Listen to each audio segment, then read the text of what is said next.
shock incident happened.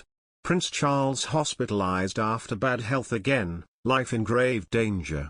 Prince Charles' health was once highlighted on a royal tour as the heir to throne appeared with swollen feet and hands, which he previously dubbed sausage fingers. The Prince of Wales, 73, and Camilla, Duchess of Cornwall, 74, began their 4-day visit to the island of Ireland on Tuesday. The couple were welcomed by hundreds of schoolchildren as they visited County Tyrone in Northern Ireland after their arrival. They visited the Superstars Cafe charity in Cookstown, which helps train 20 young people with learning difficulties and assists them with employment. Charles also visited Lisson House, a 17th-century country residence located in an ancient woodland. During his tour of the grounds, the prince discovered the secret library and caught up with Local Hedgehog Rescue, which helps nurse injured hedgehogs. Charles and Camilla's trip is part of the celebrations to mark the Queen's Platinum Jubilee, commemorating 70 years of her historic reign. Today the couple will head to the Republic of Ireland where they will visit Tipperary and Waterford, with events planned for Thursday and Friday. On a previous royal tour to India in 2019, Charles' health was highlighted as eagle-eyed royal fans couldn't help noticing his swollen digits. The heir apparent's bulbous red fingers and toes were on display as he carried out engagements in New Delhi. After a 9-hour flight, the prince hopped on a battery-powered rickshaw as he began his tour of the capital. He stopped off at India's equivalent of the Met Office and also learnt about the thick smog, which typically descends over the city each autumn. In a more peaceful moment, Charles also paid a visit to the Bangla Sahib Gurdwara Sikh temple. His trip coincided with the 550th anniversary of the birth of Guru Nanak, who founded Sikhism.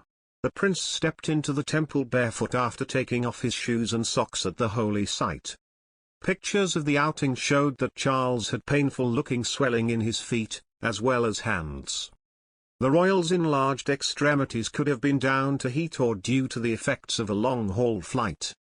Inactivity and changes in atmospheric conditions while flying can result in swelling and water retention in some parts of the body.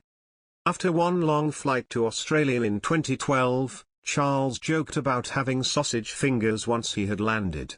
Her Majesty has always rejected the notion of abdication, but one royal watcher says that it's time she had a rethink and agreed to proudly watch her eldest son become king. It's time for the Queen to do the unthinkable and consider abdicating, according to one royal commentator.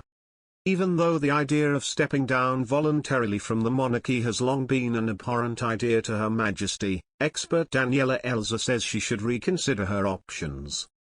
It's time we had a very difficult conversation, time that we addressed a situation that has passed from simply being unfortunate to being abjectly ridiculous, the Australian commentator wrote in a new column for news.com.au.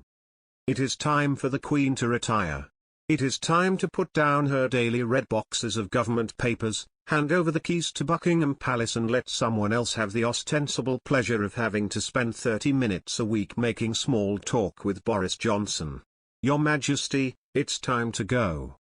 The Queen has notched up a number of impressive records during her reign, Daniela writes, but the most important landmark was becoming the longest-serving monarch in British history, having hit 70 years on the throne earlier this year.